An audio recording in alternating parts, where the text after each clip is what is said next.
Good evening, good morrow, and good day. And welcome, after a 6-week break, would you believe, to the Manylands campaign. It's mind-blowing. I have quite a shocked expression on right now, which unfortunately you cannot see because it's been 6 weeks and technology has decided to play silly buggers. So my particular feed is not showing. So I've instead left a very tasteful picture of our first Halloween stream back in 2019 of me dressed up as one of the NPCs. You may remember Jackman Winklebottom, the proprietor of Flaming Jack's Bar and Grill, who I dressed up as. I've got that screenshot there. So that's me for today, which fortunately, I should say, means spares you my looks and means that you can focus on the gentleman here and their devilishly handsome features rather than myself. And equally, it means that I'm voice actor trained, so I am a voice actor, so I can rely on my voice rather than all of the other aspects of acting for tonight at least. Anyway, good evening, guys. Thank you for joining me. As you can see, we have 3 of our players tonight. Which is a bit less than we had hoped for, but, circumstances as we are, we just wanted to get a game in at this point, because it's just been so darn long. We need, time to be back. So here we are. Before we get into tonight's session proper, those of you who are familiar with the stream will, of course, know that we start off with our shameless plugs, and tonight is no different. So first of all, shameless plug! So the last time we had a stream was actually the beginning of February. It was the 2nd of February, I believe, actually, which means that was exactly 6 weeks ago. And I announced then about our February sale in our merch store. Now, of course, it's no longer February, so our February sale is all over with in our merch store. But as the guys are so nonchalantly displaying right now, we have some great gear in our merch store right now. And right now you can get your dragon on, as the as the notice board says, with our new ranges, that being our Black and Golds range. You may remember Black and Golds is the bank which our party have opened up an account with after becoming pit champions and becoming infinitely wealthy after betting well on themselves to win a certain trial of the 7 deaths. Now, I wanted to show to everyone here, so I'm just gonna... gambling, woo! You may hear this little shake here is of a pencil case which I ordered, shipped in from the States, because apparently pencil cases only get made in the States on our spring store rather than anywhere closer for some reason. But yes, I have a Black and Gold pencil case myself, which I was hoping to show on the webcam, but I cannot today. I'll show it next time it's working, though. But we have that. And we also have, which was displayed at our last stream, the Crafty Collection for our favourite kobolds, the members of the Crafty Crew. And right on cue, Pavel has subscribed at tier 1, but he's on a 17 month stream. Thank you so much, Pavel. Great to hear from you. And absolute sorry it's been so long since our last bloody stream. It's insane. But these things happen. A lot has changed. A lot has been going on in the world, and also I think in our own lives as well. And it's just been difficult to arrange this all together. Of course, on that subject, obviously, there's some horrible stuff going on right now in Ukraine and stuff, and our thoughts go out to everyone affected by what's going on over there at the moment. We'll probably talk more about that another time, but we're going to have a conflab with the crew once we're all back together and decide exactly what we're going to do going forward with that. But anyway, enough about that for tonight. On with the shameless plug. Shameless plug! As you can see on the notice board, it's been a little while, but our friends at Roll for Mischief are cracking on with their campaign on Tuesday nights at 8 p.m. On Twitch. And I believe the Masquerade Ball, which was kind of the first sort of adventure of theirs, I think that's either drawn to a conclusion at this point, or at the very least it's getting close to there. And you can catch up on all of their episodes right now on their YouTube channel as well. And as I said, Tuesdays weekly at 8 p.m. is when you can catch their live stream. Tune into that. Thirdly, shameless plug. Now, we announced it in the beginning of February, but as I said, it's been 6 weeks, so it's time for a reminder. Our very own Bartholomew here is doing he's being an absolute madman, doing some great stuff, all in the name of charity. But tell us what you're doing and how to get involved. Okay, yeah, so I have signed up like a lunatic to do a marathon and a half on foot, not run, in fairness, but still quite a bit of ground being covered in the Lake District in England and also in Yorkshire. And I am doing this because I am just a crazy person. No, there is another reason. I am a crazy person, but I am also doing it in order to raise money for Macmillan Cancer Support, who are a wonderful charity doing fabulous work. I'm sure many others, in fact, at least one other person I happen to know, is well aware of their. Sorry, Jack, no one can see your thumbs up there, but just to inform everybody, just to you. there was a. Oh, sorry, man. I right. pulled away the curtain. Anyway, so yeah, Macmillan Cancer Support, as you know, I am aware, and as many others I'm sure are also aware, do excellent work for people who are affected by cancer, and that includes, you know, a number of people I know and love, and I thought this was a nice thing to do, a nice thing for us to do in order to support that. So I have created a Just Giving page. I'm supposed to raise at least £500 for this because it's 2 events and it's £250 a piece. I'm already at £311, so already 62% of the way to the the kind of the total. I am very, very grateful to all the people who have given, but of course, the sky's the limit here.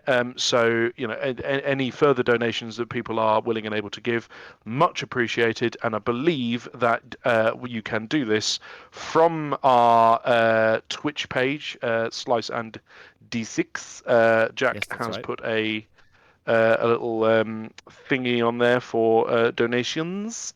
And you can also get there by going to justgiving.com/fundraising/Bart-Crisp, which is my name.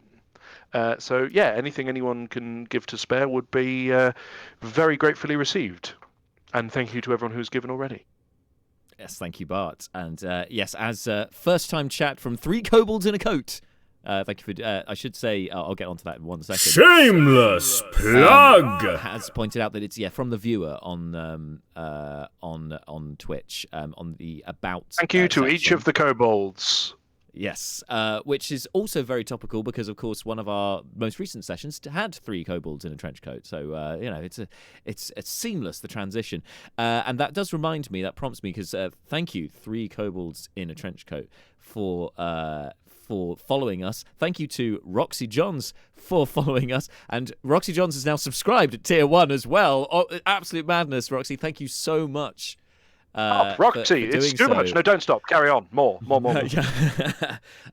So, and I also happen to be adventuring occasionally, I believe, with 3 kobolds in a trench coat and with Roxy Johns. So, guys, thank you so much. It means a lot, and we shall continue adventuring soon, I am sure.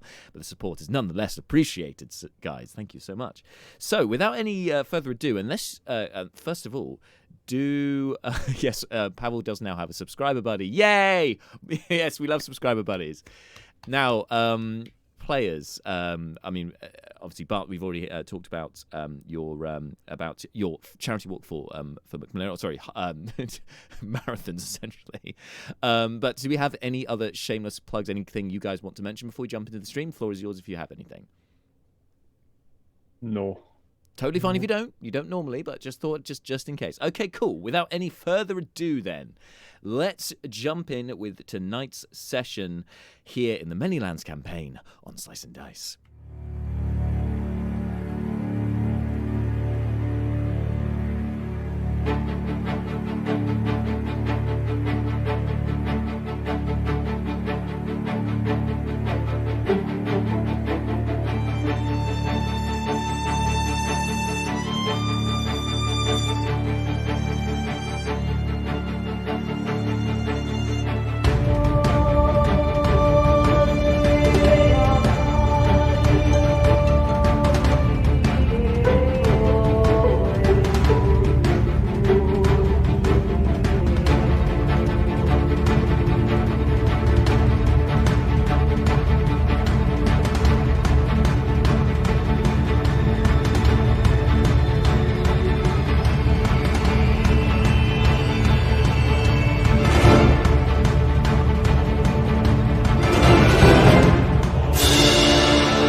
And spend them on we other than- are back. I'm sorry, guys. It's been so long. I forgot to remind you that we're coming back because you can't see. Anyway, here we are.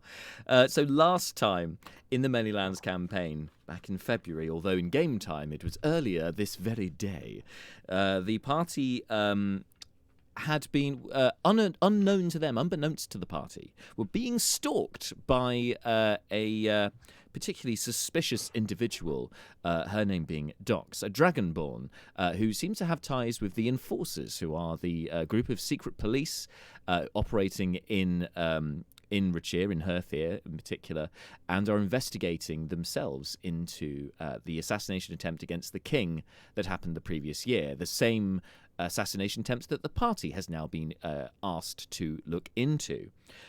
So Dox may have ties to the Enforcers, but as we find out later on, is no longer a member of the Enforcers, and so has been carrying out her investigation for personal reasons on her own. Someone very dear to her was slain during the assassination attempt against the king.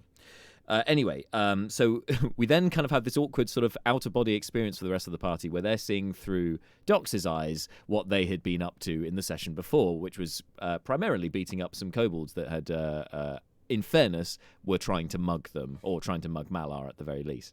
So, yeah, that was an interesting experience that ultimately ended up with the party capturing 6 of them, questioning them, and then letting all but one go. One who would not give their name, a Kobold Shaman, who was being particularly suspicious and seemed to have a lot of information.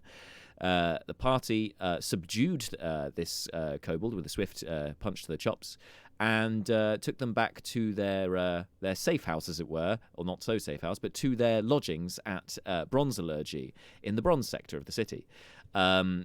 Upon getting back to the bronze sector, they were also followed by Dox, who sort of infiltrated the pub, caught up with the landlord about the latest Blood Bowl game and how Caladan's commandos are still undefeated in the league currently. Before she followed Seth out of the pub and instead observed him go over to the soup kitchen. This is where Seth had gone to get information and to meet with Pharrell Ragthrock, who is the sort of influential figure and altruist, philanthropist, and basically the kind of the authority figure in the Bronze Sector. Also one of the suspects behind the assassination attempt. Seth then found out during his time with Pharrell, and with a cunning use of his medallion that allows him, a gift from his patron, that allows him to read the thoughts of others. He used it to hear the thoughts of Pharrell and deduced from that she was in fact innocent due to his line of questioning and her surface thoughts in response to that she was innocent of the crime.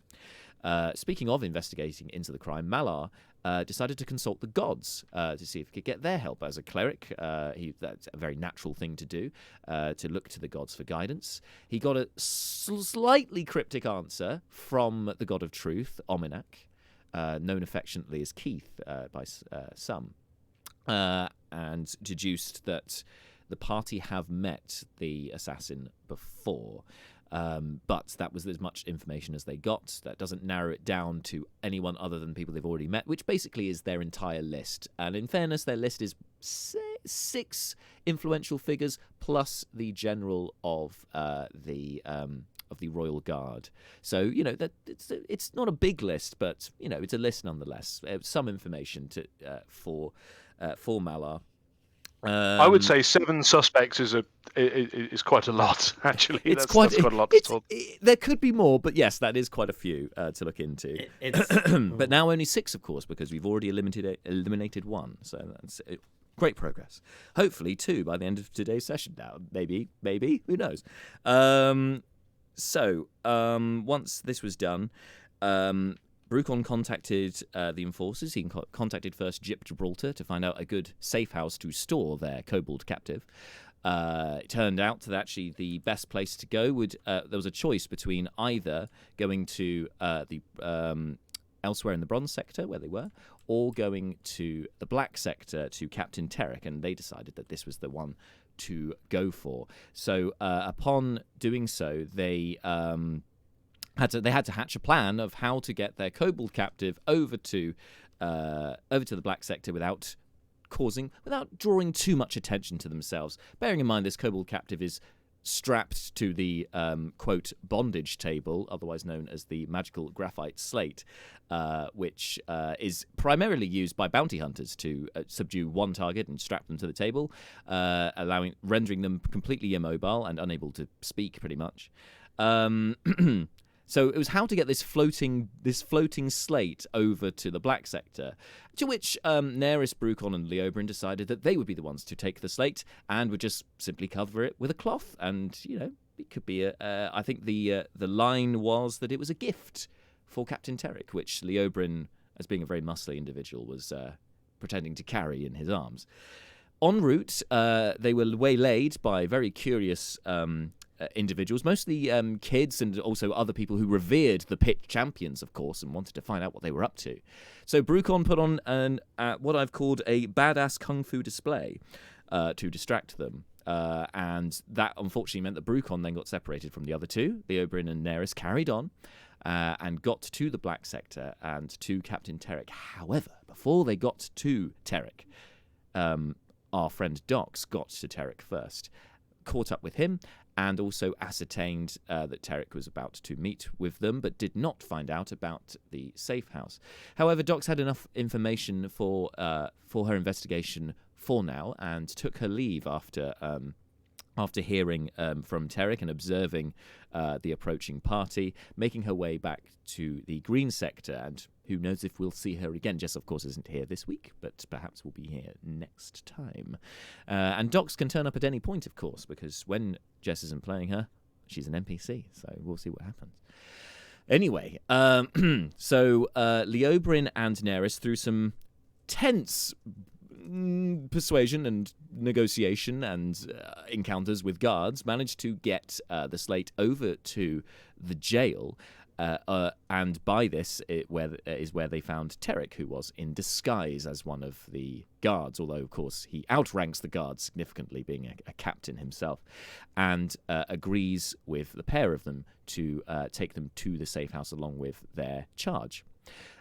Meanwhile, Brucon is doing his display. Malar appears out of the inn and finds Seth leaving the soup kitchen. So the two of them meet up, and Seth, through use of inspiration and checking for tracks, he manages to get wind of where the party have been going, and so leads Malar. They find Brucon, and then they continue on their way towards the black sector.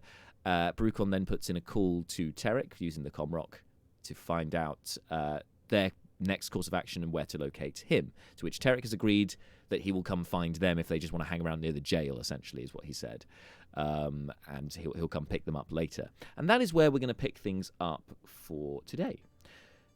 So we pick things up with it's Leobrin and Nerys. You're being led through the black sector. Now, so you were by the jail. There are not many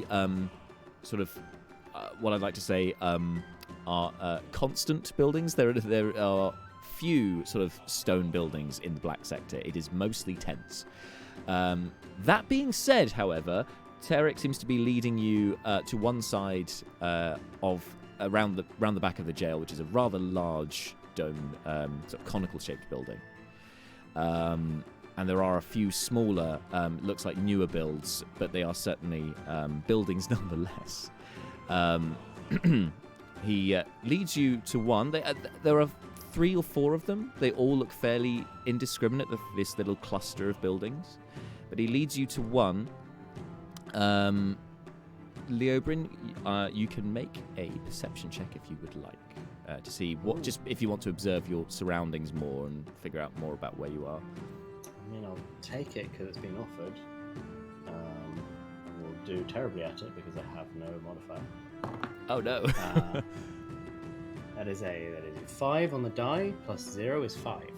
Okay, with a solid 5. There are a cluster of 4 buildings, and he leads you to one of them, and you don't even pay attention to which one necessarily he leads you to, but before you know it, you and Nerys are inside one of these buildings. There are no windows, certainly there are no open windows. Everything's shuttered inside. It's very dark inside. But Terrick soon lights a candle once the door is closed. and you are, and the two of you plus your charge are now inside. It's a fairly, it looks like a fairly ramshackle building, fairly gutted. There's not a lot in there, very very sparse. But one thing that does take your notice is there is a bucket with what appears to be ice inside, along with a whitish sort of gloopy mixture. In a smaller bucket inside the bucket with ice. There we go. 2 buckets. One with ice, one with a bucket. white gloop. Yes. And we're in the climate we're in is. It's not particularly. It is. Yeah, temperate. It's not particularly hot, and obviously you're in autumn at the moment, so it's not particularly hot. But clearly, whatever's in the bucket needs to be kept cool. Yeah, I'm just wondering where they got the ice from. That's a good question.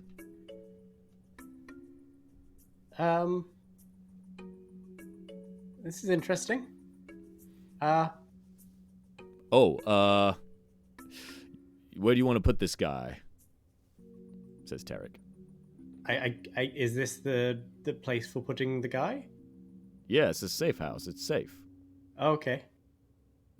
Oh, there's a couple of illusions and stuff around here, so it looks a lot more empty than it actually is. But Tarek can show you how to figure that all out. Oh, okay. Yes, lovely. Thanks. And the bucket? Oh, that's to keep my yogurt cold. You want some yogurt? I am good, thank you.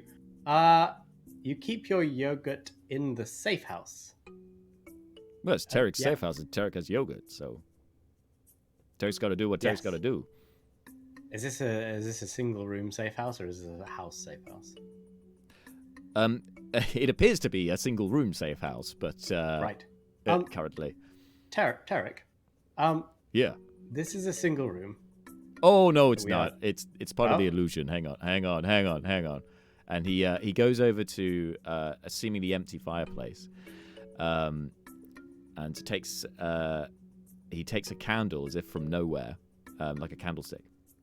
And as he does this, it goes, and then suddenly the place lights up a bit more, and you can see that it is a house. There are several rooms, and in fact, you're just in the sort of the living area, the living space of the house.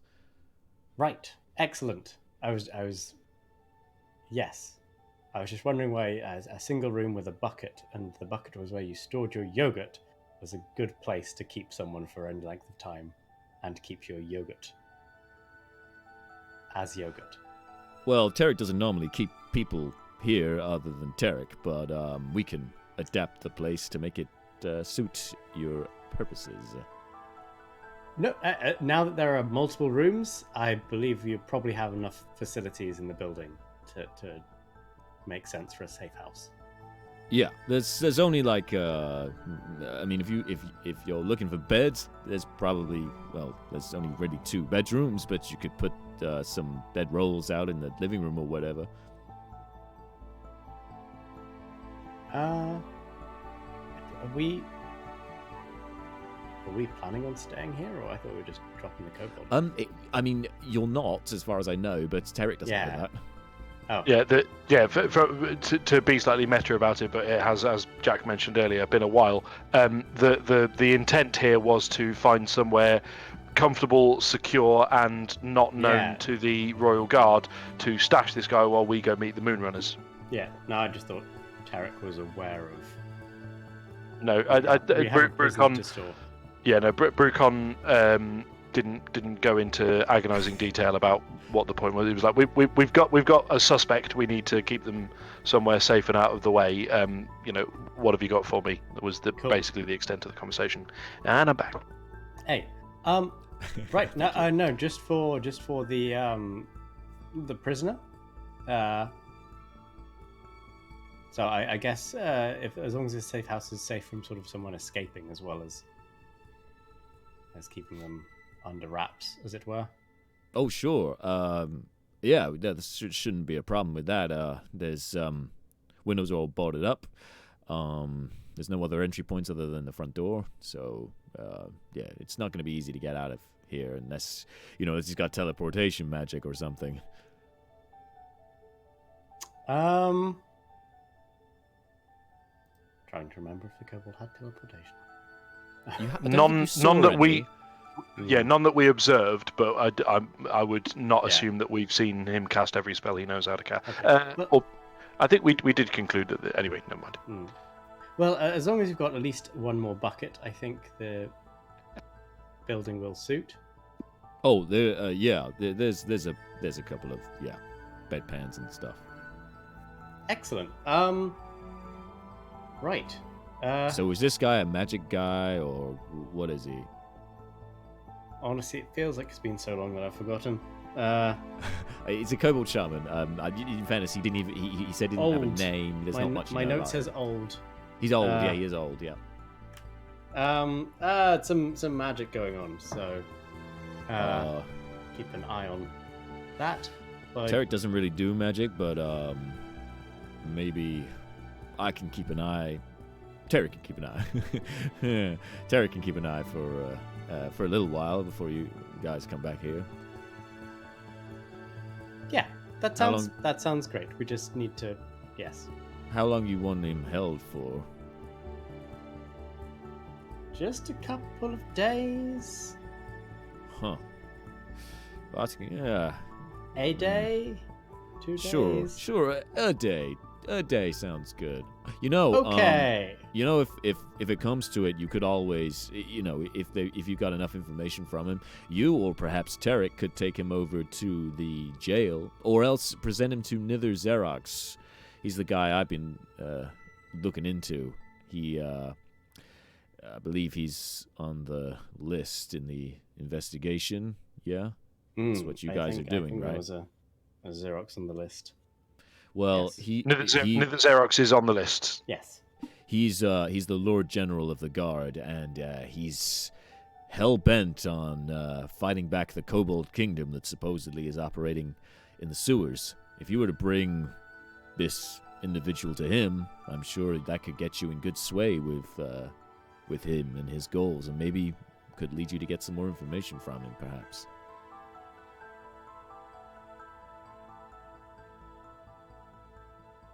Does that feel like a bad thing to do? I think we need. I'm not here, but I think we need to know more about this kobold's whole deal before. I think we're going to hang on to that person. Yes, I think we should hang on to him for a little while just to get a little bit more information, if that's okay. Neris says in a slightly sassy fashion. Just about handing over prisoners to other people. For whatever reason.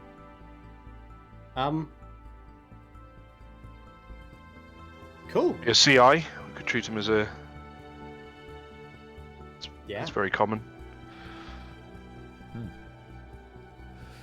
So, so you guys, if you want me to take him, then you're gonna get him off of that thing, or how does this work? He's like pointing at the graphite slate with the tendrils wrapped around the kobold. Neris, your thing it's doing its thing. Yeah.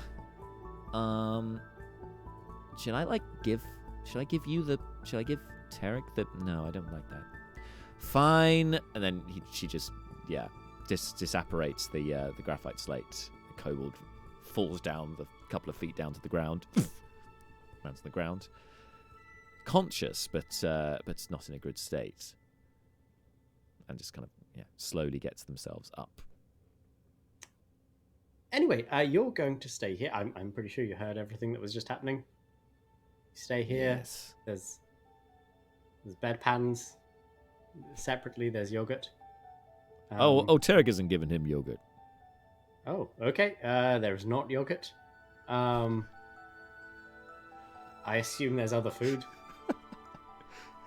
Yeah, sure. Somewhere. Tarek just sort of nods in agreement whilst he gets some manacles out and starts handcuffing the kobold and goes, "Okay, pal, I'm gonna put you in one of the other rooms. Tarek's gonna leave you there, and you're to behave yourself, or you're gonna meet Tarek's fist." And none of you could, Yeah. And not a halberd, but a fist. And that's all, yeah. And then he just, starts flexing the guns through his armor. He's a very broad individual, is Tarek. So it's quite an impressive display. Yes. Well, I do what Tarek says. I believe Tarek has eyes in the back of his head. Yeah, Tarek, what's out? Yeah. Yeah. So behave.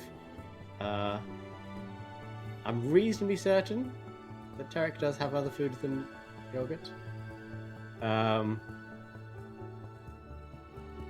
He just shrugs. Yes. And we have the thing to get in contact with you, should we need to. Yeah. Kamrak, yes. Yeah, just let me know. Just let us know when you're coming back. Yep. This is very strange. Got an investigation to do. Tarek's got an investigation of his own to do, so, don't be too long. No, of course not. Sorry, yes, normally. Yes. Okay, right. I guess we'll leave you to your, everything. Yeah. Tarek did tell, your friend, Brucon, I think his name was, to meet at the jail. Yes, Brucon.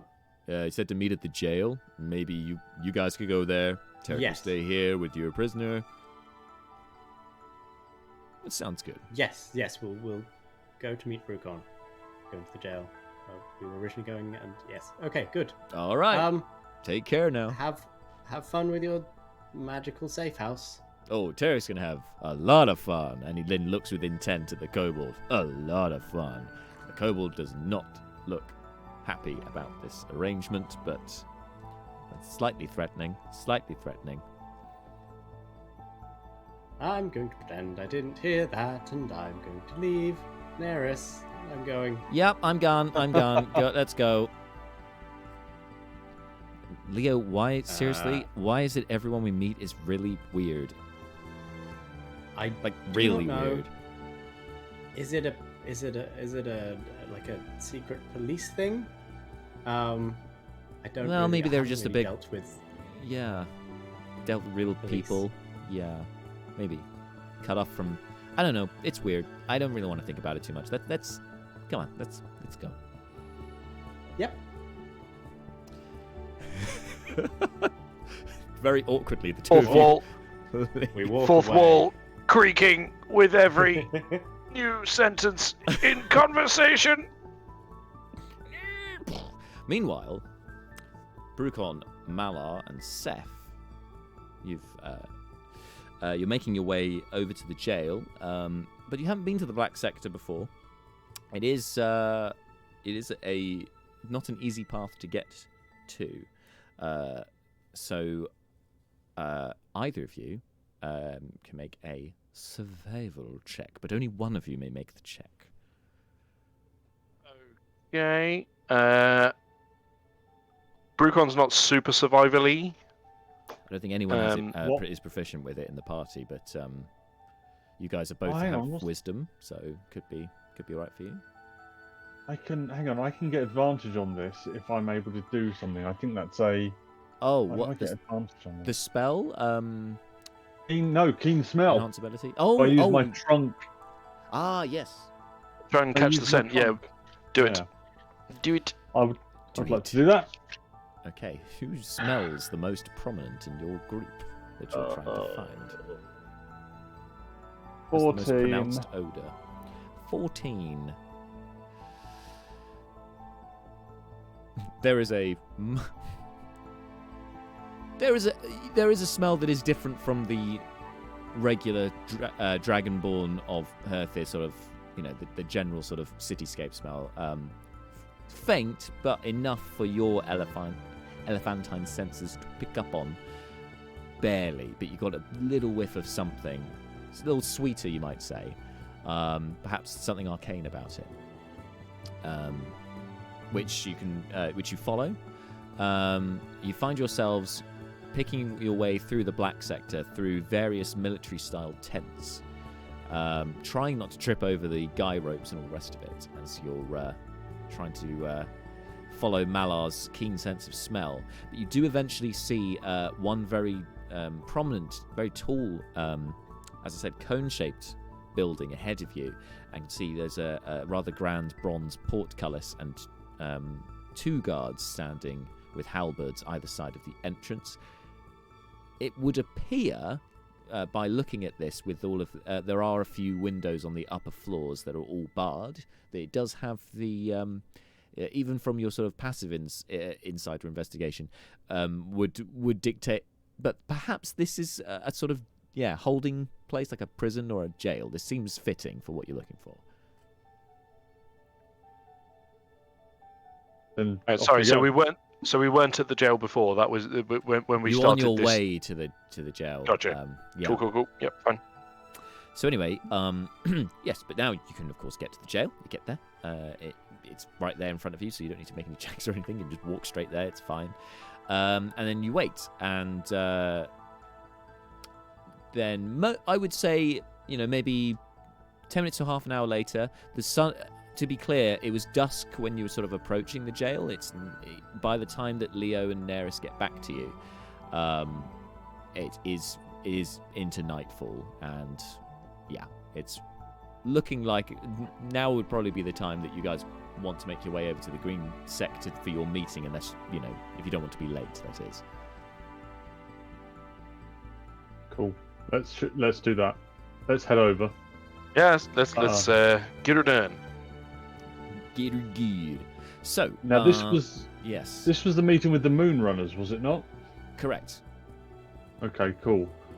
Okay, how did that go last time when we were back in Heroes Landing or whatever it was? Was that a good get together, or did that go tits up? When you're in Burikrin, make a history check. As I flick back through my notes. I mean, my recollection is that it didn't go swimmingly because we broke in and they didn't super appreciate that. 22, by the way, Jack. 22. Yes, but it's quite right. It did not go swimmingly because, for one thing, I think many of you weren't invited to the meeting. I think only Seth was, but the rest of you turned up. And as you said, tried to break into a part of it, which you weren't meant to. So they weren't particularly pleased with that. That being said, however, you did end up getting on good terms with them, and they in fact said you had a favour that you could. They've helped us out a bit since then, to be fair. Mm-hmm. But I like in terms of what's their kind of meeting etiquette like? Potentially Frosty, I think. Frosty clandestine is definitely the way forward with these guys. Yeah. But you are, as far as you are aware, on pretty good terms, enough that you could get Greenblade to call in that favour to potentially get you out. Seth would also have clued you guys in at this point, and I believe he did it actually in the last session, or possibly the one before, that you guys have... sorry, I've just got distracted from the chat. I'll come right back to the chat, but you guys... that you know that one of the Moonrunners from Hilberg, the Dragonborn, whose name I don't think Seth still knows at this point, but he's known her since session 1. That's how long it's been. Is here in Herthir, which is a signal that the Moonrunners are in place to extract you guys if you need to get out of the city quickly. So you know you're on pretty good terms with them in that respect, and Seth would clue you all in on this on the journey to the green sector. However, as you approach the green sector, you see the mist that clings to that sector at all times, the slightly greenish mist. And it becomes clear as you come screaming back to you the last time you went to the green sector, to the Salicen Inn, and you had 2 guards guiding you that time who knew the way, and now you don't. It's the 5 of you. Without any additional help, and it was very easy to get lost. In fact, Brucon would have got very lost had Malar not been gripping so tightly onto him. But before we continue, got to give a heads up to Should Be Studying. Thank you for joining us today, and thank you for all of the positive vibes, of course, saying everyone's looking fabulous. Thank you. The guys are looking fabulous. This is an older picture of it's an older picture, but it checks out, of myself, but thank you nonetheless. It is. I gotta say, it is a the image you've chosen is mwah. Absolutely superb. It's the That's I forget the name of the character, but I know exactly when that was taken and who you are being there. That's Halloween. Yeah, that's our first Halloween That's special. That's Halloween 2019, is it not? 2019, yes. Which means that by this Halloween, it'll been 3 years since we started the campaign, which is insane. In fact, by this summer, it'll been 3 years. But obviously, we were weekly at first. Now we're fortnightly. And we've had lots of breaks and such. It's just spread it all out. Is that is this your own moustache? Pavel says. No, unfortunately not. It is a stick-on, a convincing stick-on, at least from this angle. But no, it's a stick-on. Unfortunately, unlike these guys, it's not a dead slug that you've tried to persuade to cling to your upper lip. Indeed. And also, yeah, Marshal's hair is looking awesome. We were saying this pre-stream. That is an awesome cut. Love it. Anyway, back to the game. Sorry, because that's why everyone's here. Get completely distracted with hair. Get to the edge of the green sector, and yes, now to negotiate your way through the mist. It's going to be very challenging. You could get lost, guys. That could easily happen here. So, how do you want to proceed? Malar will equip his continual flame torch. Okay. In hand. Shit, that's a good question. What am I packing? Malar starts to look around at his cohorts as if to say, "What have you got?" Okay. I really should bring up their. I should really look on their D&D Beyond, which I believe, because we're having. I believe in the last stream we were having problems with it, but chat, please let us know if you can access the D&D Beyond extension or not, because if you can't, I can fix it right now. It was being weird before. I can't get the overlay to show up. Okay, I'm going to check that out. The problem might be on my end, but it should be. It's certainly ticked as visible. But yes. No. What ideas do you guys have in place to, one, not get lost, two, find your way to the to the inn? I mean, Brucon, I think that all Brucon's got here is your classic Dirk Gently's holistic navigation method of finding a person who looks like they know where they're going and assuming that it's catching and going with them. I've got literally nothing else. None of my abilities, features, or anything have any kind of navigational benefits to them. Brucon gets lost easily, would you believe? Do we know where we're trying to go back to? Are we going to a location we've been to before, or somewhere else? Yeah, you're going to you're going to the inn that you guys went to get the information about about the 7 deaths, but you were led there by guards. The Salacen Inn. Yeah, that's it. Yeah. Was it the Salacen Inn? Yeah. That's correct. Yeah. Named so it's retracing the Green Dragon God. Yeah. So it is retracing our steps on a previous visit. I could try and use the trunk to try and navigate us back, see if I can pick up anything. Oh, to have someone with the keen mind feat. No. Yeah, the keen mind, or of course like a locate object or something like that. If there was something significant also, you could remember from the inn, might help. But yeah. Failing that, it's up to you guys how you want to do this. So you've been there before, fair enough. You've got the continual flame torch that could help in the mist. Obviously, might affect the DC. We'll see. Yes, other than that, any precautions that you're putting in place before you all wander in aimlessly into the mist, or do we tie ourselves to each other, perhaps, or hold hands or something? Yeah, you could certainly do that if you wanted to. Last time you did you held hands, I believe, but tying rope around yourselves also could seem sensible. You can do that certainly. Yeah. Malar grasps Seth in front of him and sort of grabs him as if to say, "I know where you are, and you're not going anywhere unless I know about it." Like, are we going to conga line our way through the green sector? Yeah, so I think that's what happened last time. I'm extremely into it. Yeah, let's make this happen. Seth just looks back at Malar, scoffs a little, and goes, Don't you trust me? Oh, Mr. Seth, why do you ask questions to which you already know the answer? Cool, just so we're clear. Cool, good to know, so are you making him lead the way? No, I'm just keeping him in front of me. Oh, okay.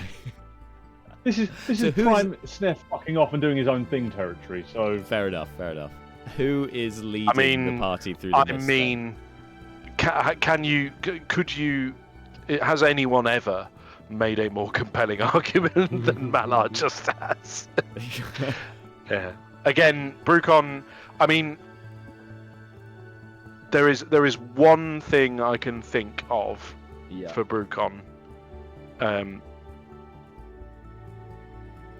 I think it has occurred to me, but it won't. I'm going to say that it has not yet occurred to Brucon, because when it does occur to Brucon, there are going to be consequences. And I want to hold off those consequences for the time being. It's not funny enough to invoke the ways in which this can go horribly badly sideways just yet. I'm gonna keep that one in the back pocket for increased chaos and hilarity down the line a touch. Fair enough. So just to report on the before we continue, just on the D&D Beyond The overlay situation. Yeah. So what I found. And yeah, this is the problem that it was last time, and I don't know how to fix it. But if anyone does know in the chat here on live on the Twitch stream, or of course on Catch Up on YouTube, please leave a comment with how to fix this. Basically, what it's saying is, so it recognizes that the overlay is activated. However, it doesn't. It says that no D&D Beyond campaigns can be found. To use the D&D Beyond Twitch extension, sign in to D&D Beyond, and either create or be added to a campaign. Now, I am signed into D&D Beyond. I have campaigns, and I can't make it work. So, yes, any suggestions on that would be most appreciated. But for now, you're going to have to go without, I'm afraid. We do still have some of the basic stats about the characters popping up on our on the notice board on the display on Twitch. So that's something. Is there a link to our campaign thing somewhere? I feel like you know what? I don't think there is, because I think we were relying on the extension. I could pop it into our Twitch in one of our panels, but probably do that post stream. Anyway. Yeah. Yeah, So, unlikely for it to be super duper relevant for this session. We think so. Agreed. Yeah. Agreed. Yes. So so who's leading us? Leading the group in this conga line through the. Now I know Seth's in front of Malar, but that doesn't necessarily mean that Seth's leading. Malar will give this a go. Okay. Seems to me as well. The only thing I wonder is if someone's got a good memory, i.e., a good history bonus. Brucon's actually trained in history, but it goes off intelligence, which is his dump stat. So it's not the net effect is not fantastic. How to, not to metagame it too heavily, but just to check, has anyone present got or not present for that matter got a better history bonus than a 3? Yeah. I do, but I'm not present. Well, you're not. You know, I thought we picked Sorry, you up. no, Leo has now. Yeah, we're all met together. up. Yeah. Oh, I think did you were hand together. wave it a little, but you have. Right, joined. then yes, that's fine. me. I can history you. Oh, thank Cool. God. Well, trying to reconstruct the path the route we took before seems to me as good an idea as any and better than many. I like it. Right. I like it. With a successful history check, it will lower the DC for the check to get through the green sector to the Salasenian. That is a 22. Well, 15 was what you needed. Plus 5. 15 was what you needed. 22 is outstanding. Lovely. So yes, Leobrin, you can recall enough of your route before that it should make it easier this time around for Malar. And I would suggest that you should stand, if you're not leading, you should stand next to Malar so that you can help guide him. Oh, yes, follow me. Okay, Leobrin is going to take charge. That's entirely fair. So, Leo, who's in the front line with his 18 No, 14 hit point. Anyway, it doesn't Okay, matter. yeah, Brucon will be bringing up the rear. Okay. We're just walking through some mist. You're just walking through some mist, and you got the continual flame, which which hopefully will help. Okay. So I would. Yeah. It would. Thank you. It was in at least my head, if nobody else's, and I'm glad someone. Oh dear. It will be a. It would normally be a survival check for this kind of thing, but because you're going through mist, you can't see any tracks, so that's going to be impossible. So for this, to pick your way through now will be a perception check, please, Leo. Newts. Not investigation? No? Okay, fine. Unfortunately for this, there's Okay. just you can't see anything to investigate currently. If you come across some stuff, maybe, but currently But I it's gotta can be see things perception. to perceive it. You can, yes, we need to get the fundamentals here, and that is sensing. So- Sensing stuff. So perception checks for everybody, yeah. Well, specifically for Leo as he's leading, but I will allow advantage on this check because the rest of you are keeping an eye out as well, and yeah, I think that's fair. Why did I take over from Malar? Because you remember the Alright. route, it makes sense. I do remember the route, and I've reduced the DC by doing so. You have indeed. Ha! Thank you for advantage. That is 20 plus 0. 20. Woo! Natural 20! Hey, crit! Boo, boo, boo, boo. Oh, yep, here it is. Sorry, I know the guys that can't hear that, but viewers will have heard the air horn. So, when you watch this on catch up, Bart, you'll appreciate Good. that the sound was very similar to what you did. The other option was 7, so I'm glad we have a 20. All right, so with a 20, Leo leads you to a fault. He leads you seamlessly through the mist. He might as well. He could be doing it with his eyes closed, but however he's doing it, it seems unearthly. Perhaps it's that fey aura that he has around him that he continues through this greenish mist.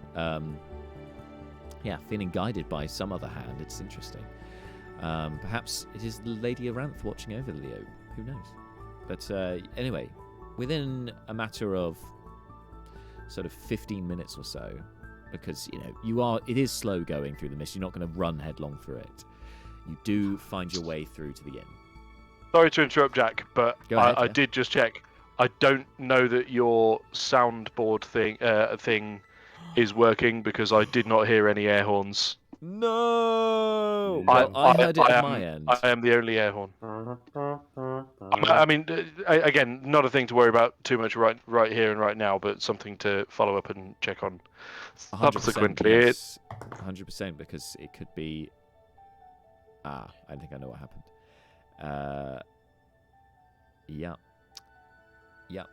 I think it was because it was monitor only. Either way, output, I've so just only I heard it. this is just while you're addressing that, I've just realised something. So we've seemed to have sort of semi-informally taken to adopting the Pit Champions as our kind of group moniker.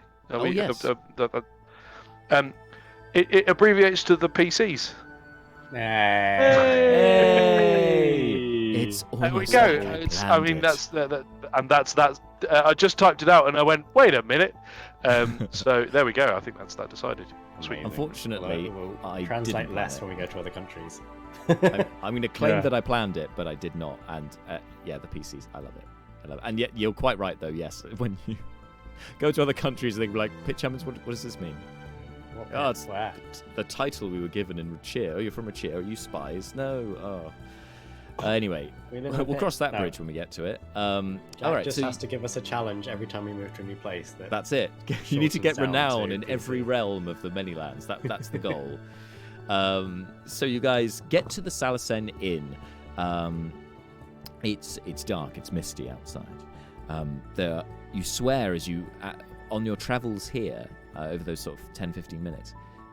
Like you swear there were other creatures, other like dragonborn, kobolds, lizard folk, perhaps others moving through mist as well. Not so far from you, but it was hard to get a bead on anything because it's just so pea soup. It sets you a bit on edge. Mysterious. It's eerie and mysterious. Yes, thank you for that excellent pun that I then stumbled over. It is mysterious. You're now outside the Salacen Inn, which you recognise from the last time you went here. Went there. What you doing? In? Brucon looks at everyone else and goes, are you okay? And just walks straight in. Brucon, you don't speak he's gone. And just and flings the doors open. Flings the goes doors for the open, most. yes. Yeah. Brucon is not here for subtlety. I mean, he's shorter than most people here and much less scaly than all the locals. So he's completely given up on being stealthy, and just and goes drinks, and then sort of looks around, finds the barkeep, and then strides over to them and just goes, "We want drinks." The barkeep, with the greenish scales on her face, would recognise, actually the rest of you and Brucon would recognise this was obviously the barkeep from last time. It's consistent, same person. Who was a little bit sus, you seem to remember last time. Yep. She kind of curls her fingers around a tankard and gives you a wry grin and goes, "Drinks, yes. What would you like?" Brucon will unquestionably remember, but I, Bart, am a mere fallible human. What's the name of that the local gut rot that Brucon was introduced to by Drez? Oh, was it? There was a couple of them, and I wrote it down in the previous session because I kept on getting confused. But one of them was Firebolt. It was Fireball, which was the cinnamon flavored thing. The other one I think was very similar to Flaming Jack's. It was like a Flaming Jack Buka. It was similar to that, so it had that aniseedy flavor. And for the life of me, I can't remember what the name is. But you can order that. We'll hand wave it so you can order that, and I will figure out the name later. Oh no, the fire. Brucon. Oh, I've got it. It's Dragonfire. I think the Firebolt was the stuff that Brucon was introduced to by Drez. That seems that as a name that definitely sounds more familiar. So Brucon will enthusiastically slam whatever the smaller of the local currency is on the bar and say, your finest Firebolt, if you please. A bottle of Firebolt, yes. Sure. Excellent. That sounds excellent. Yes, that is 2 bronze dragons, which is equivalent to the. I think it's equivalent to in gold pieces. I'm so sorry to do this to you, Jack. To yourself, Jack. I did it to myself. This is self-inflicted pain. I believe it's 8 gold pieces. Because I believe it's 4 to Brucon's 1. got a bunch of jade dragons, so he can. You can slam a jade. That would be pretty statementy. That will get you 2 bottles. Yeah, yes, that is a thing that Brucon would absolutely do. Brucon is going to slam 2 jade dragons on the thing and take 2 bottles of Firebolt. Absolutely. So, having asked for 2 bronze and receiving 2 jade, the barkeep just assumes you're a tourist and doesn't really understand the currency. He just takes the jade, doesn't give you any change, but then gives you 2 bottles instead of the 1. Yeah, there you go. Right. Enjoy. Your glasses. You'll need glasses. Yes, wonderful. Thank you very much. How much for those? Yes, 1 bronze dragon. So I haven't been recording how many bronze dragons Brucon has. So I'm going to assume he has none. So he's going to put another jade dragon down on the bar. She takes the jade dragon. She takes the jade dragon without asking any questions. She just keeps on dispensing glasses. There's like 20 cups now on the counter.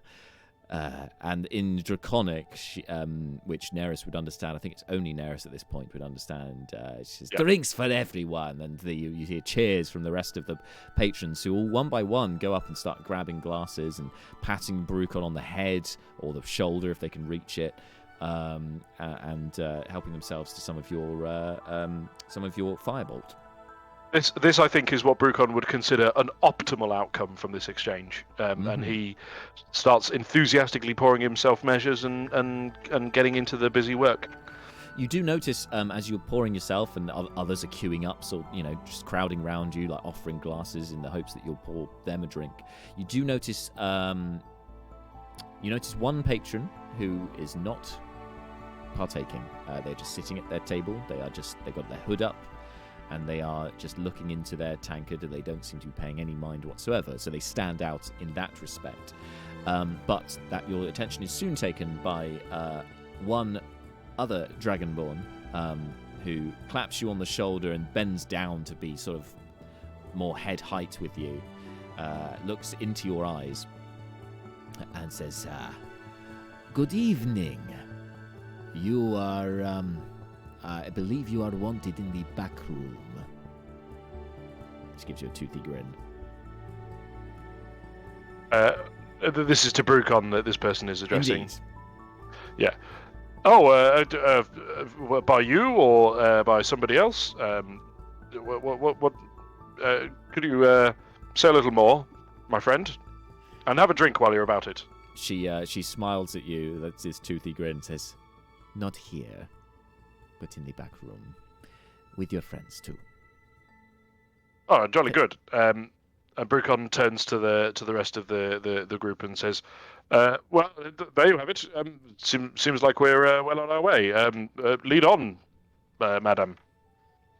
She kind of turns and looks at the rest of the party, and then taps at her snout as she looks at Seth, and Seth goes, "Oh," and then doesn't say anything. So stealthy. Yeah. It genuinely pains me to think of what Seth's stealth bonus is right now, because I 100% believe that response from him, but it also somehow he is able to translate that kind of thing into incredible stealth. I find sick. stealth is an interesting one in role playing because we're kind of telling you what the stealthy person is doing, which then draws your attention to them, which obviously wouldn't happen. Stealth is mechanically tricky for sure. You mentioned there's this other cloaked individual. We got a strider on our hands here. You have a strider situation, yes. And so they're cloaked. They're sat down. They're a little bit away from most other people, and they've not noticeably responded to the kerfuffle. Correct? Correct. Cool. It possible to make some kind of check, perception, or insight to kind of get a vibe check on this individual? Do they come across as threatening, shifty? I think a vibe check. I think go with insight. What does your gut tell you, rather than? As it happens, cues. As it happens for Brucon, the bonus is the same, but okay. I like the mechanical. I like the thematic distinction. Here we go. The DC also might be different depending on which one you chose. Well, that's a 5, is what Brucon has rolled there. I mean, they just clearly have had a long day. There's not really. Sure. They're just minding their own business. Not everyone wants to drink Firebolt, right? Yep.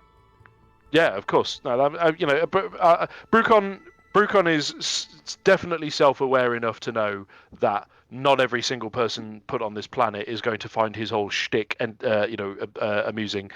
There are people who find it off-putting, and he's got zero. He does not take offence at people deciding not to be caught up in the Brucon re-show. So yeah, that's absolutely cool with him. He is very happy to kind of cool, jolly good. That person wants to plough their own furrow, and best of luck to them, says I. Glug glug, glug glug glug. Have another drink. Let's go on through to the back room. Okay. All right. So one by one, kind of led round past the stairs leading. Actually, I tell you, the one small retcon I think that Brucon would like to do here. So Brucon is, he's a bit of an open book in many ways. He's very kind of, bluff and just kind of like, yes, of course. But he's, his family background is in, absolutely includes corporate espionage and subterfuge and the kind of more underhanded side of things. Uh-huh. And I feel like although I don't think Brucon is naive so much as happy to take things at face value until given reason otherwise. So can Brucon make an insight check on the Dragonborn lady who came over and said, about the meeting. you know, Yeah. So you know you're here to meet with us just to see again. I mean, a vibe check on this person as well. Sure. Is basically what Yeah, we've got. it makes sense. Brucon's gregarious, but that doesn't necessarily mean that He's not a fool. He's clueless, just yeah. yeah. Okay, let's see and hope for a slightly better result this time. That is a much better result this time. That is an 18. 18. So you're trying to get the vibe of this individual. She seems to know you guys well, which Brucon in particular, you find it hard to place because you don't know her. You haven't, as far as you know, you haven't met this individual at all, but she seems to know a lot about you. But her intent seems to be, congruent with somebody who is trying to get you to a clandestine meeting. Okay, so overly familiar, but matching the basic expectations at least. Yes, yeah, matching your basic expectations of Moonrunners, definitely. Cool. Okay, so the only other thing then, Brucon will, do as instructed, carry on through, merrily making his way through however much of the firebolt he's been able to keep on his person.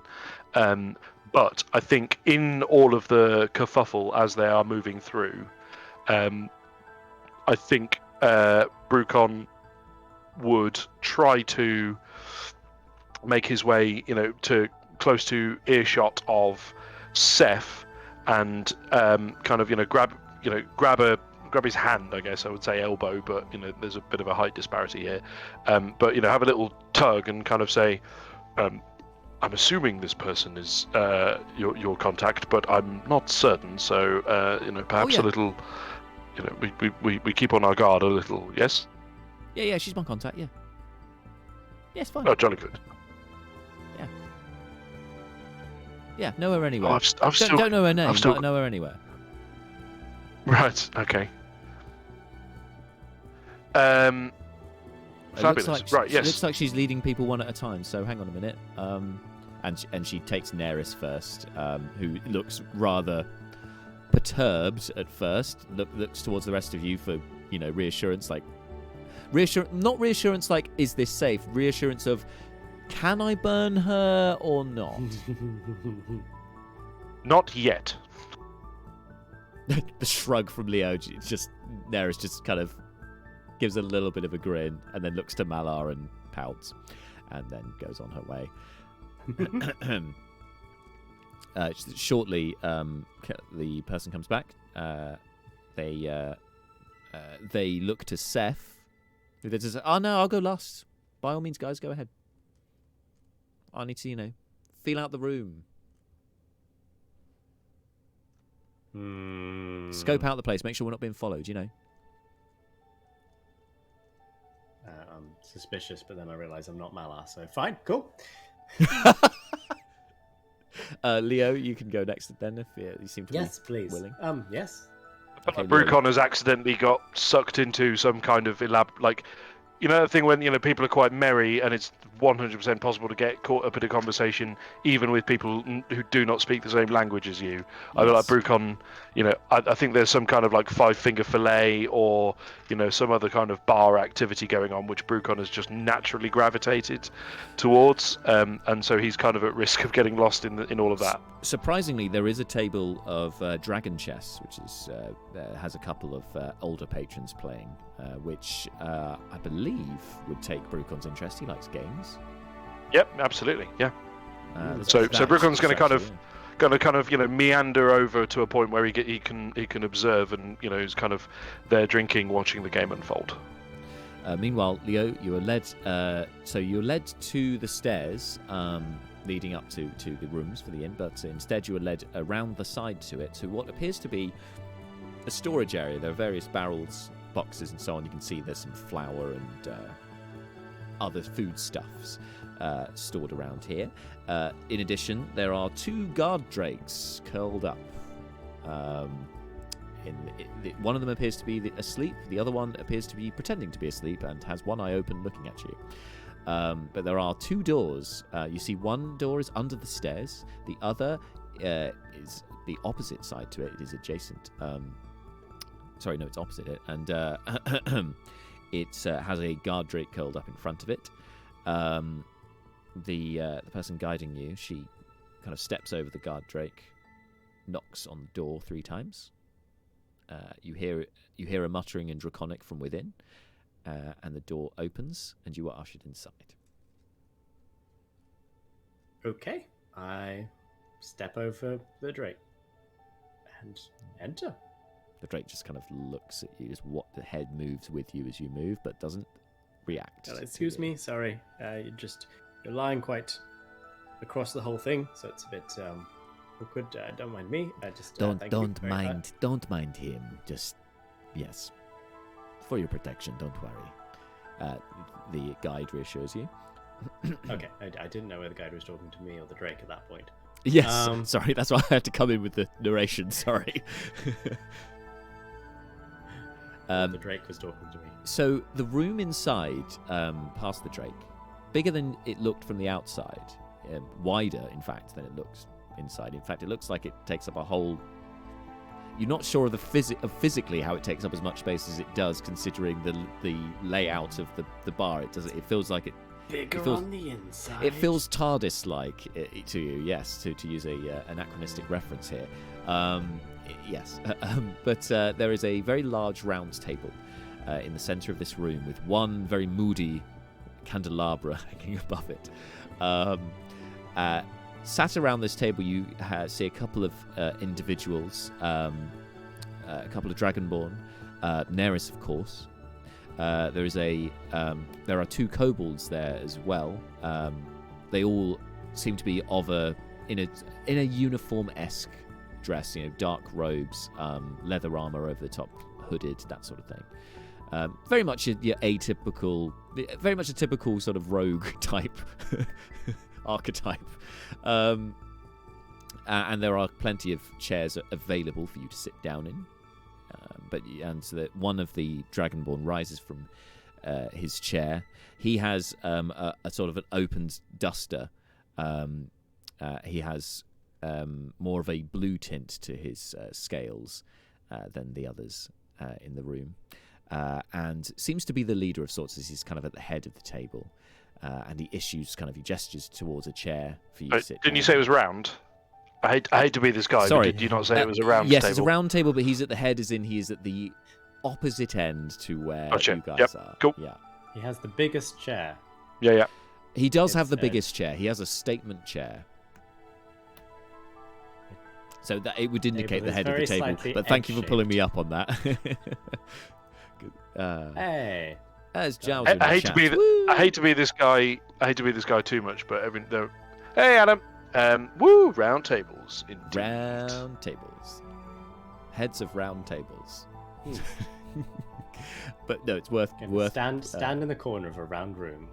So yes, where would you? So yeah, would you like to sit or would you like to remain standing? Or... There's a chair for me. Yeah, plenty. Oh yeah, sitting. Cool. Once you take your place, the guide she closes the door, goes back to the festivities, shall we say, at this point inside the merriment inside the inn, and goes to grab the next person. Will it be Malar? Will it be Brucon? She goes for Brucon. Could you follow me, please, quietly? Oh yes, of course. Terribly sorry. Shh. Distracted. Quite a good game going on here. Yes. Anyway. Shh. She just keeps shushing you. Leads you Brucon on. gets the message on the second, possibly third try, but he does get the message. Excellent. You're not too many cups deep. You should be all right. And again, leads you through the same process into the room. Next, she comes back. Still. And Marshall in the chat. dances erotically to entertain Charles. Quality chat. This is what you guys watching on Catch Up on YouTube miss out on. There's all the fun in the chat live. It's always good. Anyway, comes back. There's Malar and Seth. Wow. Malar and Seth are the only ones left. Malar, how have you? What are your thoughts here? I mean, do you want to leave Seth on his own, or would you rather he went first? And also, what? I take it you haven't been partaking in the drinking. If I know Malar, he'd be wanting some water, right? drinking some water. Ever since Seth was like, I'm just going to stick around and fill out the room, Malar has just been drinking at his side, like just looking at him, just like not taking his eyes off of him. But at this stage, yeah, he's just barely trustworthy enough to leave on his own. Malar will go next. Okay. Malar is going to go next. Sure. So the guide takes you by the arm. Follow me, please. And leads you to the same place, into the room, same process. In you go. Finally, Seth is led in, and yeah, it is Seth. He hasn't wandered off. He comes in, and so all 5 of you are in the room. The guide kind of comes in after Seth, closes the door, so she's now in the room as well, and she takes a place next to the guy at the head of the round table, who looks to you all and says, "Good. Then we are all... No, one of us is missing still. One moment." He hangs on just for a moment. You hear 3 knocks at the door. One of the kobolds goes to open the door, and sure enough, Brucon, the individual who was not partaking in drinking, is standing there, and they are ushered inside. This appears to be a lizard folk with it's hard to discern the colour exactly. This is the person we compared to Strider, right? Yes, that's right. Yeah, cool. The cloak that they're wearing it's very hard to discern the colour of it. It seems to shift in colour, actually, as they move, almost making them harder to spot themselves. They're quite discreet. But they take their place nonetheless at the table. I imagine it that the 5 of you are on one side of the circle and the rest of them are on the other side, just for balance here, with the Dragonborn, the bluish Dragonborn at the head of the table. It says, "Now that we are all here," and kind of gestures for a moment, and the other Dragonborn, you see, starts muttering and casts a spell that seems to take place on the door and an area sort of around the door. Right, now that we have privacy, let me introduce myself. My name is Pentel Renshaw. I believe you know my sister, who has been operating in Hilberg, the other side of the border, in Björkrin. Telereka Renshaw. And he gestures to the guide who let you guys in. And Seth goes, "Ah, that's your name. Right, cool. Taking a while." Yes, so, I believe you wanted a meeting with the Moonrunners, yes? That is who we are? That is what I'm here for? And what was the purpose of this meeting?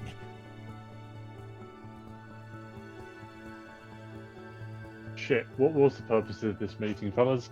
So long. It has been a while. I believe this was partially Seth's idea, wasn't it? The thing is, unfortunately, it was. I think it was mainly James who was sort of advancing it. But bear with me. Yep. One moment. Talk amongst yourselves, children. Well, I'll tell you. While you look it up, because you have extensive notes, I'm going to hypothesize from what I remember.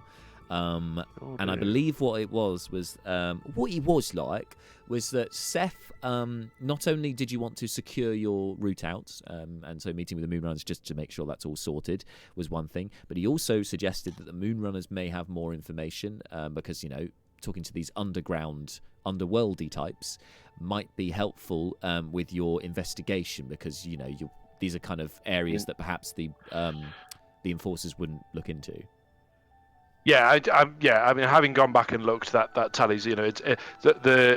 It boils down to, we don't think we need a hot exfiltration anymore because we won the pit challenge, we slayed the Hydra, and now everybody loves us. But that situation could change, so it's good to check in with the Moonrunners. But also, I think, well, okay, so there's We might still potentially need their help getting out of here if things suddenly go south.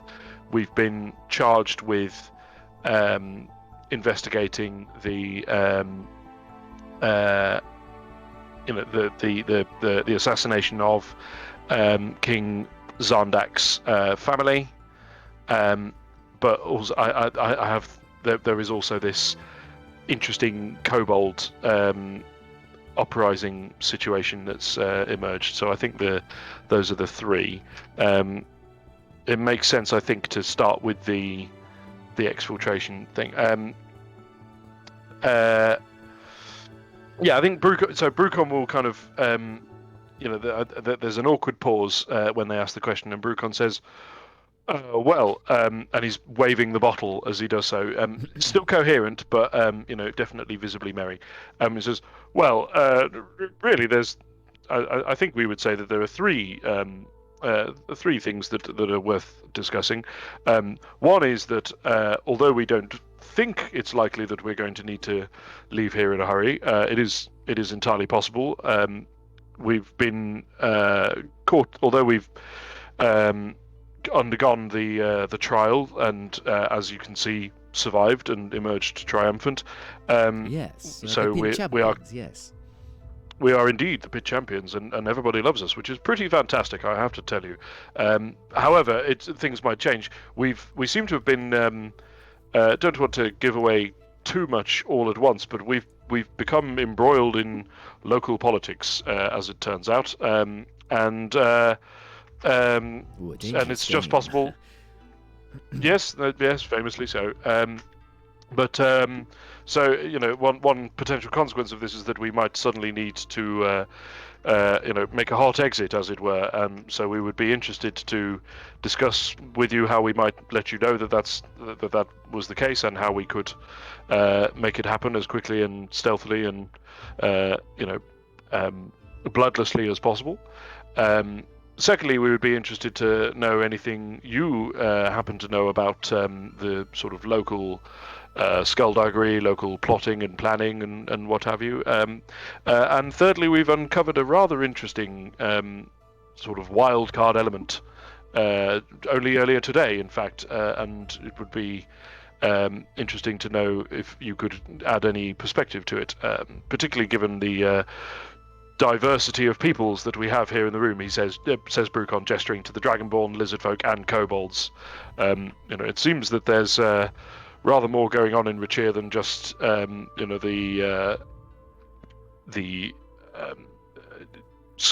political skirmishes between the various members of the elite. There's something seems to be going on, as it were, underground. And I think an exchange of information might be worthwhile for both of us. How does that sound to you? He starts stroking the tendril equivalent of a goatee. Yep. Could you make a persuasion check, please? And certainly have a go. Do you know what? This feels to me like a situation where it's worth actually using the inspiration that I have been hanging to for so frigging long, because we keep forgetting that using their inspiration. But I know, and I think this feels like a jolly good time to do it. So, agreed. Persuasion check with advantage. Okay, the best result there for Brucon is a 19. 19. Pentil strokes his tendril goatee. Considering this, and kind of eyes narrows, he kind of looks you up and down, considering all the information that you've given him. You get just from the way that he looks at you, he's incredibly calculating. You can tell immediately that the cogs are whirring, and there seems to be a lot of things that he's thinking all at once that cannot be comprehended by mere mortals. He gives after a moment looking, he looks to the rest of his cohort. Before turning back to you, with a little bit of a grin as he regards the five of you. Yes. So, to address point one, how your extraction back to Burikrin if everything goes wrong. Well, that is for Telereka to lead rather than me, for she is the what we call the route master for this route, for the way back. But Is she quite bendy in the middle? I'm sorry. Oh, it hurts. The puns hurt, and I set you up for it perfectly. Oh, you cannot drop that one in and not expect someone to take a swing at it. No, of course not. I am but a mortal man. Okay. I would be gutted Anyway, if you sorry. didn't. I would be gutted if you didn't. Anyway, we'll ignore that reference. That he didn't say that in character. That's fine. Yes, the route master. But I believe there is a safe passage out of the city. It is via the sewers. There is an entrance that is. There is an entrance point that is overseen. If you were to approach that point in a hurry, for instance, or whatever else, then we would know that you are planning to leave, and so we would be able to make that happen. As long as we always have somebody posted. I'm really sorry, Jack. I'm sorry, Jack. Can we rewind just to the start of the description there, just so I've got it down properly in the notes? I didn't quite catch it. It's through this. Well, he was being quite vague. To be fair, he didn't give you a specific location, but he said that there is there is a way out via the sewers, and it would be overseen by at least one member of the Moonrunners at all times. So were you to approach it, they would know that you were looking to get out, basically. It is up to Telereca to give you more details on the manner in which you would be smuggled out of the city, but that is the location that you would need to go to, and I will let her give you the details of that post-meeting. But for now, to address your other points, the second one about the political machinations in the city, well, there is... I suppose you are probably asking around about the what happened to the king in the last year. Yes, the assassination, perhaps. Yes. You. Yes, that would be the nub of it. Yes. Yes. So, well, since that has happened, the king has retreated into his keep. He has not been out in public much since then. In fact, only really to oversee you pit champions in your fight, and then to announce you as such afterwards. But sorry, Jouster in the chat. Is the route master called Mercedes? No, Telereca is her name, but I appreciate the joke. Anyway, continuing. Since he has been retreated in his castle, it has meant that the rest of the influential folk have tried to carve out territory for themselves practically in the city, almost to whip it out from under him. There is some information I could provide about such things, but as you said, it is an exchange of information. I would not want to give everything away immediately, because then there is no reason for you to give me any information. But safe to say that, yes, there are things that we know about the operations of these influential people that could be of interest to you. You could perhaps give an indication of which one you required information about, and then perhaps I could reveal what I know about that particular one. But anyway, I'll leave that with you to mull over for now. Let me address your next point. What was your third point, actually? I do not recall exactly. No, well, that's fair. I didn't say too much. Well, you understand this is still something that we are mulling over ourselves. We don't know exactly what we have on our hands here. However, and Brucon Yes. is addressing Pentel this whole time, but he is, and I'm not going to say he's trying to be super subtle about it, but he is flicking back towards the kobolds in particular as he he's just doing it kind of like let's just keep an eye on what their reactions here are.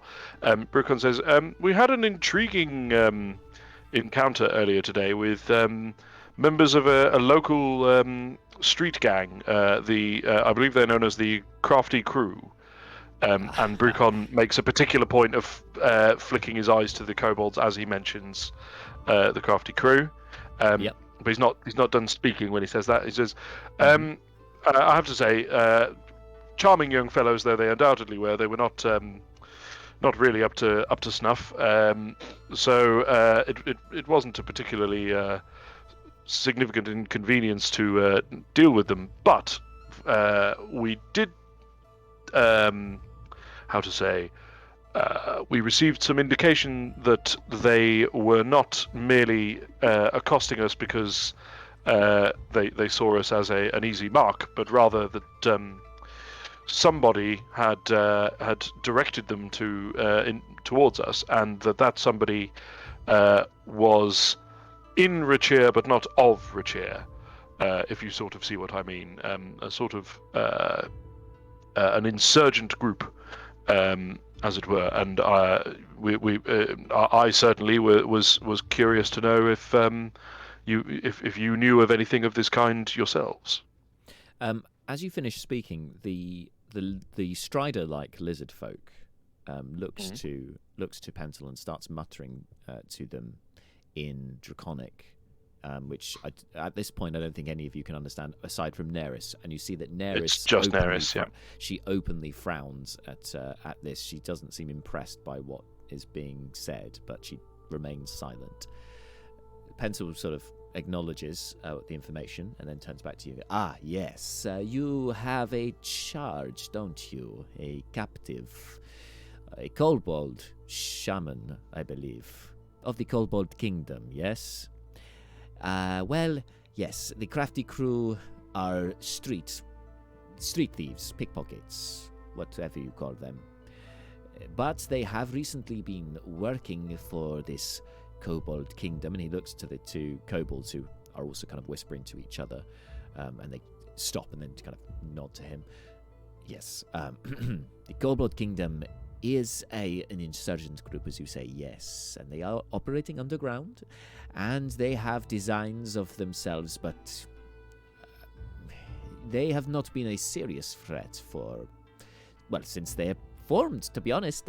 They have been they have been mostly keeping to themselves underground, but it must be noted that in recent times, maybe the last 6 months, maybe more, that they have been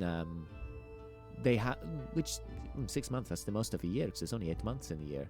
Anyway, that is most of the time that they nearly a year now that they have been I just remembered some details about the world in which I live. I just remembered some of the lore because it's been 6 months, 6 weeks, 6 months. So there are only 8 months in the year. There you go, nice run. So 3/4 of the year that they have been going in bolder, and I do not know. None of us do yet. What is driving them forward now? But I imagine the power vacuum with the king locked in his castle does not help this situation.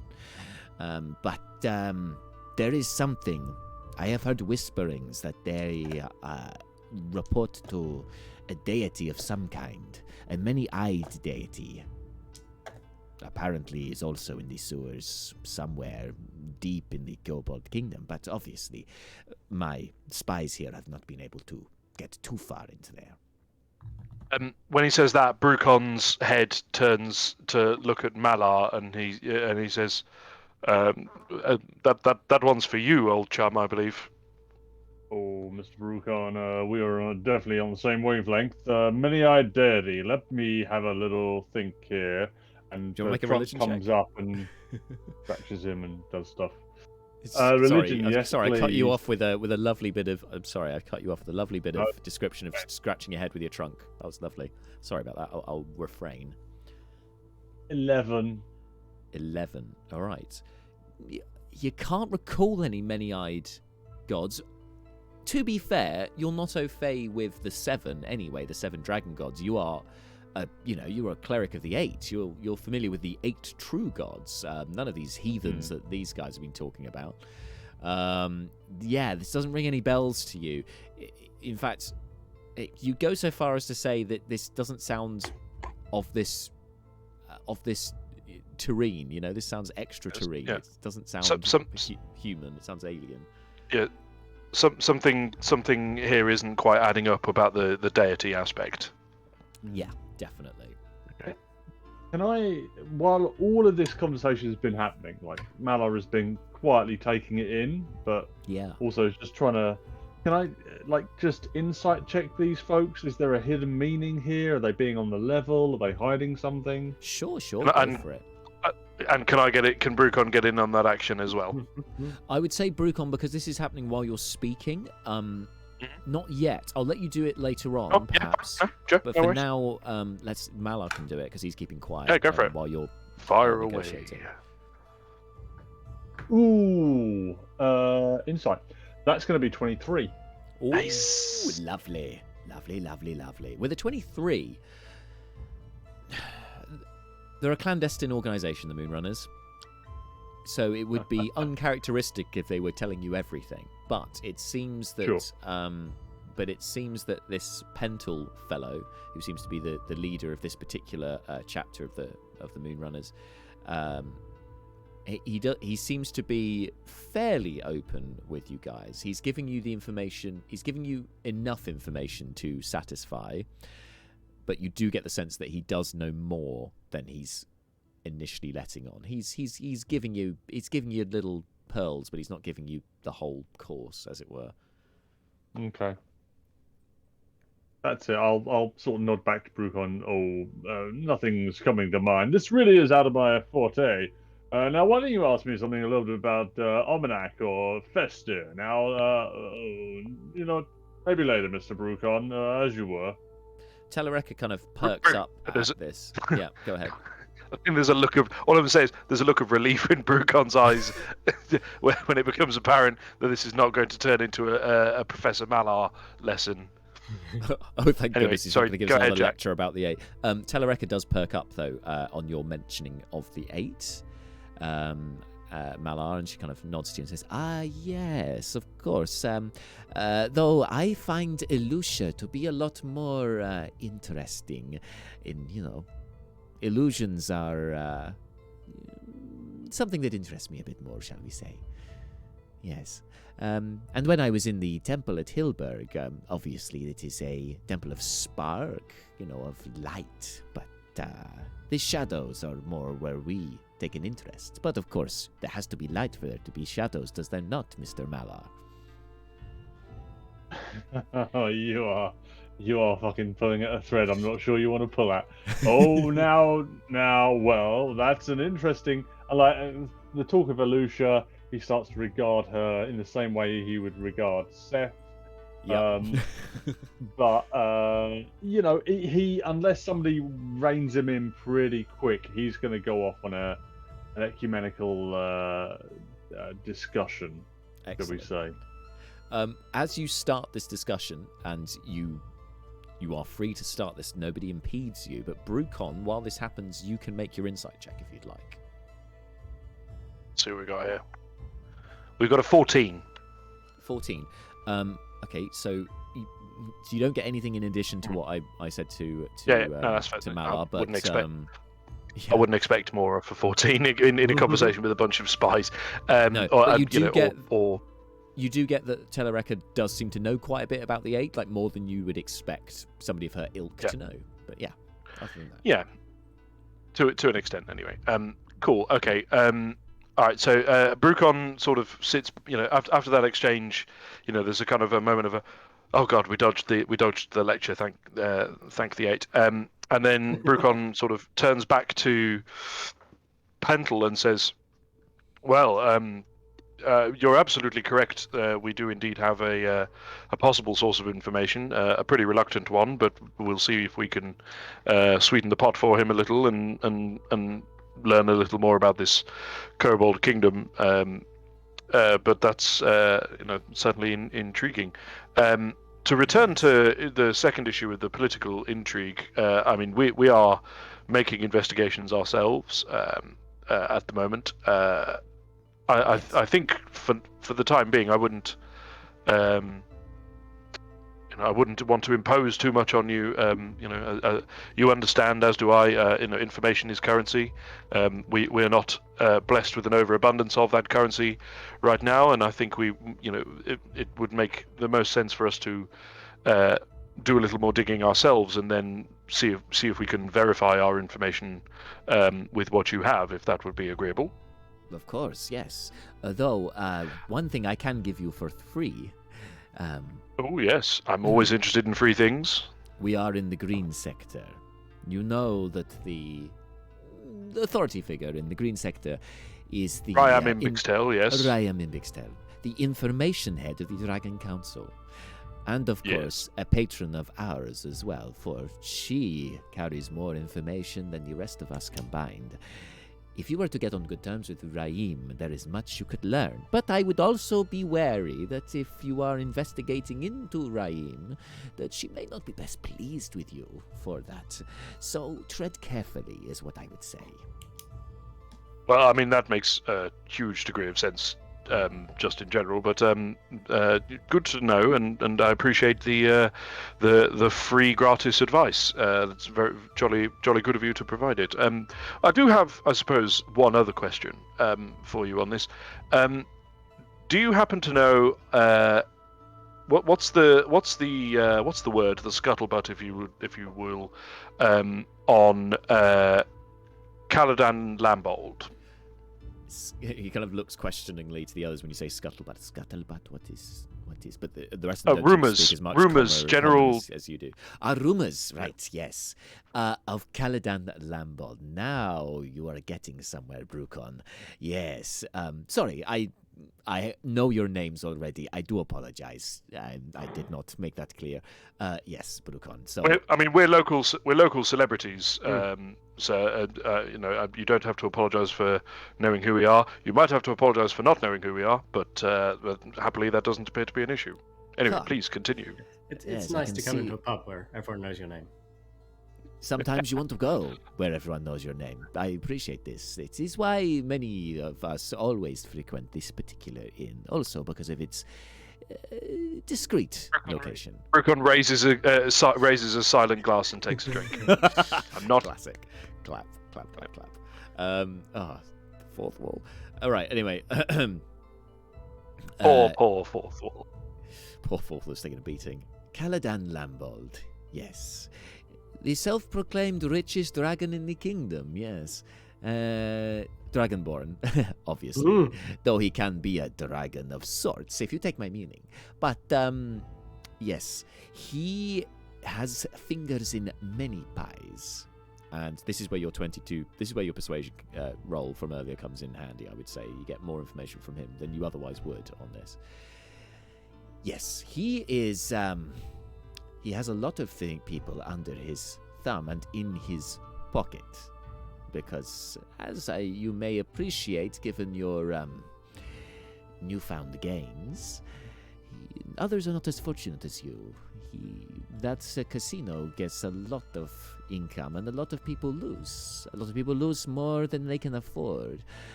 Sometimes these individuals who lose more than they can afford then ask to do favors for him to, stave off any debt that they owe. Other such underhanded ways of doing things. And some of these individuals may or may not be other influential people, perhaps on the Dragon Council. In fact, there is one who would appear to be incredibly, how do I put this?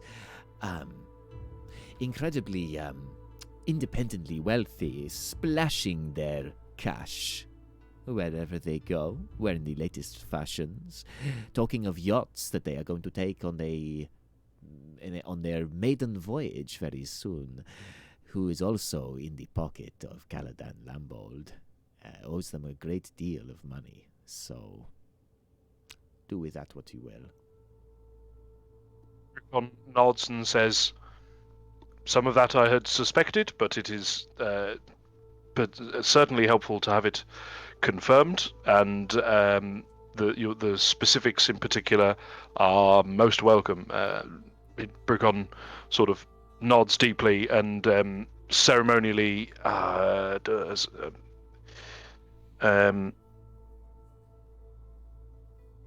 So I'm just trying to see if I've got anything specific in the kit. I don't really have anything to offer. So I think Brucon kind of stands up on his chair and bows deeply and theatrically to Pentel and says, "I am most grateful, sir, for your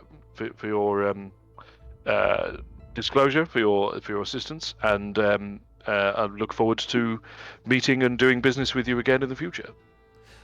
Not at all. Yes, perhaps this can be a profitable arrangement for us both. For knowledge is power, But also know that those who have power always covet more. And if you are looking into the most powerful people in Herthir and arguably Rachir itself, just be aware that power begets power, and there is nothing that they will not do to gain more power. So, as with Raim, you should tread most carefully. There are 4 knocks at the door suddenly as he is finishing this. 4 knocks is not good. What does I four trust- mean? Are you all armed? Oh, what? Brucon sort of like Henry Cavill. Brucon does a Henry Cavill and reloads his fists. Yes, he does. Brucon goes. I'm armed with my fists. Deacon Shadegreek here is armed with his fists. Master Leoberin is armed with a hell of a lot of style, I can tell you. And Neris sets things on fire at a will. Yeah. And Seth is sharp in many ways, not least in blades. Yes, we are armed. Are you saying we're going to need to fight our way out here? Yes, 4 knocks for your Loranlak companion. Sorry, my friend. 4 knocks. Yes. So our code is not particularly finessed, but 4 knocks means trouble. It means we have been discovered in some capacity. We may be under attack. That is where we're going to leave things for today. On that note, we're Very under attack. nice. Let's leave that for next time. Guys, Cheese it. I would like to award inspiration to Brucon for the negotiations today, like leading that. I think that's worthy of inspiration. And you have just spent yours conveniently as well, so now you get it back. Yay! Anyway, Spend money to make money, baby. You've got to spend money to make money, especially with inspiration. You've got to spend it or you will not get it. Anyway, guys, thank you so much. It's great to be back. I hope that next time, which will be in 2 weeks' time, that I will be visible rather than just this lovely screenshot of me, but actually, on the video chat with everyone else. But even if not, we will persevere nonetheless. Thank you all so much for joining. Thank you again to Pavel and to Roxy, our newest subscriber here on the channel. That's amazing. Yeah, whoop, whoop, whoop. I'd love to see it. And last but by no means least, guys, thank you so much for joining me again for playing the game tonight, because it's been 6 weeks, guys, but it's so good to be back. And I was so nervous that I'd forget everything, and that, but it's like just slipping into a nice pair of jeans, It's like, yeah, I remember these. I remember this. This is all good. We're comfortable. I know how to wear jeans. It's fine. I know how to wear jeans. This is the correct way round. We're fine. Anyway, thank you all so much. And we shall see you next time. Until then, whatever you're doing, more than ever, take care, look after each other, and stay safe. Bye. Cheers, guys. Bye. Bye.